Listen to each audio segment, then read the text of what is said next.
This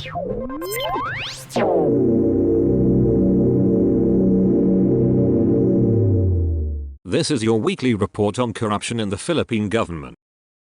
Intensified operations of the Philippine National Police Integrity Monitoring and Enforcement Group have resulted in the dismissal of 131 erring police officers, a ranking police official said Thursday. These police officers were dismissed from the 1st of January to the 14th of February this year, PNP spokesperson Colonel Jean Fajardo said in a presser in Camp Crame, Quezon City. She added that these officers were dismissed from the service for their involvement in various illegal activities such as robbery, illegal drugs, obstruction of justice, and conduct unbecoming of a police officer. Of this figure, 62 personnel went absent without official leave. During its 5th founding anniversary Thursday, the IMEG said it has conducted a total of 86 law enforcement operations. Of this number, 56 operations resulted in the arrest of a total of 69 individuals, which include 1 police commissioned officer, 16 police non-commissioned officers, and 5 civilians. In the campaign against wanted persons, a total of 47 active and former PNP members were arrested,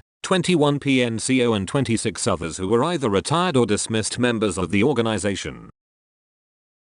The Supreme Court found Cagayan Governor Manuel Mamba and his lawyers guilty of indirect contempt after they failed to justify their filing of a petition for the issuance of a temporary restraining order, which was subsequently withdrawn on the same week it was filed. The High Court also omitted a 30,000 pesos fine on Mamba and his counsels from the Macalintal Law Office. In a statement Thursday, the court said while Mamba and his counsel sought for the SC's immediate action for the issuance of a TRO, they could not show the same urgency in manifesting to the court subsequent developments affecting the proceedings. Under court rules, abuse or unlawful interference with the processes or proceedings of a court is punishable as indirect contempt. The rules also consider as indirect contempt any improper conduct tending, directly or indirectly, to impede, obstruct or degrade the administration of justice. After a punctilious review of the records, numerous news reports that the court takes judicial notice of, and Governor Mamba and Macalintal Law Office's assertions in their compliance, the court is convinced that Mamba and the Macalintal Law Office should be cited in indirect contempt under Rule 71, Section 3,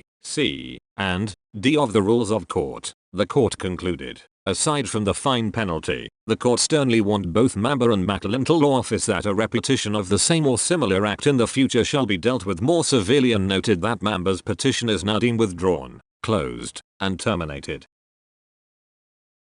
A policeman allegedly shot and killed a 19-year-old fisherman during an altercation in a video bar in Barangay Calumpang, this city, on Wednesday, the 21st of February. Police identified the victim as Marvin Bahian. The suspect, Police Corporal Ekin Simila, 34, assigned to the Palembang, Sultan Kudarat Municipal Police Station, was arrested the following day by pursuing policemen in Cotabato City, North Cotabato, following an order from Police Brigadier General Jimmy Macarig, Police Regional Office 12 Director. Macarig said aside from murder, Simila faces administrative charges that may lead to dismissal from the service. Such erring behavior by a police officer was utterly unacceptable and will not be tolerated under any circumstances, Macarig said. Simila figured in a gun-toting incident last the 17th of December when he was drunk in Barangay Calumpang. A barangay captain, a councilman and a village watchman were shot dead inside the barangay hall in Barangay Dajadayat, San Isidro Town, Leyte on Saturday, the 24th of February. Elizoli Taban, 55, the village chieftain, Councilman Paulo Almindero, 52, and village TANAD member Rusty Salazar were inside the barangay hall when 4 armed men barged and shot them several times at about 9:30 p.m., the local police said. Alex Baker, another village watchman and brother-in-law of the village chairman, who was standing outside the barangay hall, was injured. The still unidentified perpetrators fled on board a motorcycle. The local police have yet to determine the identity and motive behind the killing. A Barangay Cagordor councillor was arrested and 346,800 pesos worth of shabu was seized in a buy-bust operation in Concepcion, Iloilo on the 23rd of February. The Iloilo Police Provincial Office Provincial Drug Enforcement Unit identified the suspect as 41-year-old Oriel Navarro. Navarro was nabbed after he sold suspected shabu worth 3,500 pesos to a police poser buyer. The suspect yielded a total of 52 grams of shabu. Police Major Rolando Arano, IPPO spokesperson, said Navarro was an identified supplier in Concepcion and allegedly gets his supply from Estancia town. The police regional office 6 lauded police personnel involved in the operation. I commend the tireless efforts of the police personnel involved in this operation. We remain steadfast in our commitment to upholding the rule of law and protecting our communities from the scourge of drugs, said Police Brigadier General Jack Wanke, PRO6 Director. The 2nd Iloilo Provincial Mobile Force Company and the Concepcion Municipal Police Station assisted in the operation. The president of the Association of Barangay Captains of Isabela City, Basilan, was shot dead and his 2 companions were wounded in front of a hotel here on Sunday night, the 25th of February. Police identified the fatality as Franklin Galastan, chairman of Barangay Seaside. Wounded were Jada Jumdam, Barangay Chairman of Camperna 1, and Daryl Jalani, Barangay Chairman of Camperna 3. Investigation said that the victims were shot outside the Puerta de la Ciudad Hotel on Nunez Street by 2 suspects on board a motorcycle. Tan sustained bullets wounds and died on the spot, and his 2 companions were taken to a hospital. The suspects fled after the incident. Tan was also shot in Isabela City on the 20th of October 14 but survived. The victims were here to attend a meeting when they were shot. Police are pursuing the suspects. A 56-year-old legislative officer of the municipal government was critically wounded in a shooting incident here on Monday morning, the 26th of February. Police identified the victim as Ronald Afrotado, local legislative staff officer 4. The victim was driving a sports utility vehicle when a man driving a motorcycle appeared and fired at him in Barangay Calansan. The suspect fled towards the direction of Lipa City and Afrotado was taken to the Metro San Jose Medical Center for treatment of bullet wounds. Police are conducting follow-up investigation. A Navitius court found 1 police officer guilty of homicide in the case involving the death of 17-year-old Gerard Gemboy Baltazar, which happened on the 2nd of August, 2023. Police Staff Sergeant Jerry Maliban, among the 6 officers initially charged with murder in the shooting incident involving Baltazar, has been convicted of homicide by the Navitius Regional Trial Court Branch 286. Police Staff Sergeant Maliban cannot be said to have employed means, methods or forms in the execution of the crime, said Ann Diaz, clerk of court at Navitius RTC, as she read a portion of the court's conviction during an interview with reporters. This is because the urge to shoot the victim materialized only when the victim attempted to escape, she added. Maliban has been sentenced to serve 4 to 6 years in prison. Other police officers, namely Police Executive Master Sergeant Roberto Balles Jr., Police Staff Sergeant Nico Esquilan, Police Corporal Edmund Jade Blanco and Patrolman Benedict Mangada, only received a 4-month imprisonment each for the illegal discharge of firearms.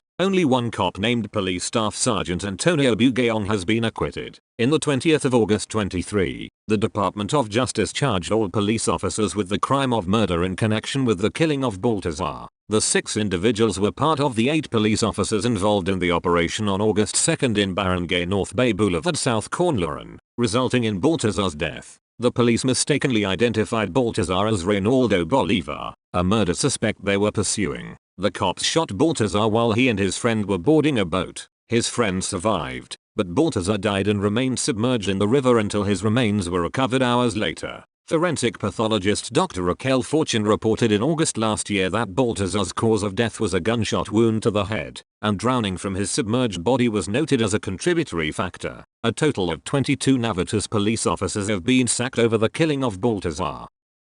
The Malacanang has removed Assistant Solicitor General Derek Putalano from his position due to allegations of sexual harassment, confirmed Solicitor General Minardo Guevara to Inquirer.net on Wednesday. Reports have circulated that Putalano allegedly harassed legal interns. Guevara confirmed the dismissal, but has yet to provide further details. Confirmed. Guevara told Inquirer.net when asked about the reported dismissal of Putalano, "The decision speaks for itself. I have nothing further to add," Guevara said when asked for a reaction.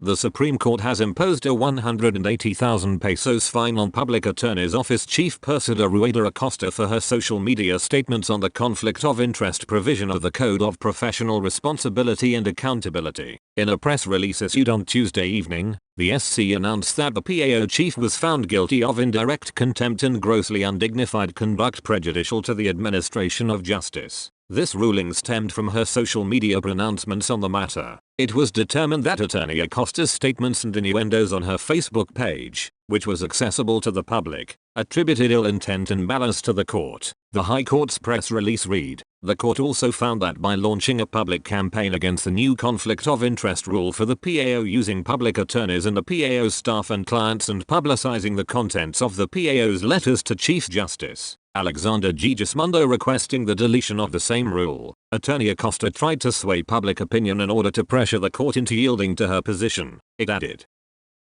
The police in San Carlos City, Negros Occidental filed 3 counts of frustrated murder complaints against a job order employee of Department of Public Works and Highways for hurling a grenade at a coffee shop that resulted in the injury of 3 people and damage to 2 vehicles. According to Police Major Ryan Villaserio, San Carlos Deputy Police Chief, it would be up to the city prosecutor what appropriate charge to file against the suspect whose name was being withheld. The complaint was filed against the suspect in the afternoon of Wednesday, the 28th of February, a day after he threw a grenade at the Capahansa Medina store at the Ecotourism Highway at Sitio Medina, Barangay Rizal, San Carlos City. A 75-year-old store owner, her 42-year-old son, and a 34-year-old female store attendant were injured in the attack that happened at 11:08 am and brought to the San Carlos City Hospital, the police said. The windshield of black Mitsubishi's Panda of a 55-year-old policeman was damaged. A motorcycle of a relative of the victims was also damaged. San Carlos Mayor Renato Gastillo said the suspect was immediately apprehended. Police Lieutenant Colonel Nazar P. Kanja, San Carlos Police Chief, said the suspect was identified by an eyewitness who was present at the scene of the crime. The suspect was arrested at his residence at Barangay Puneo around 6 p.m. Tuesday, the 27th of February. The helmet and motorcycle used during the grenade throwing were also found in his possession. The motive behind the attack had yet to be determined, Kanja said.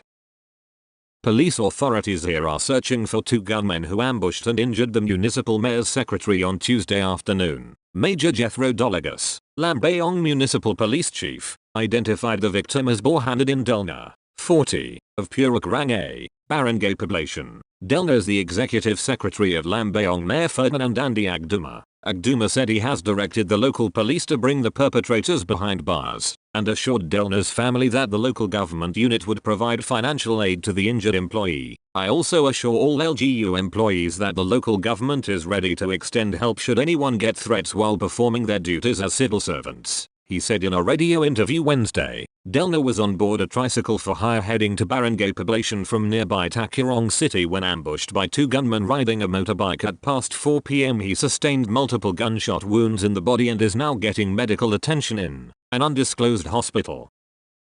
That's all for this week. I'll see you next week with more stories of corruption and foolishness within the Philippine government.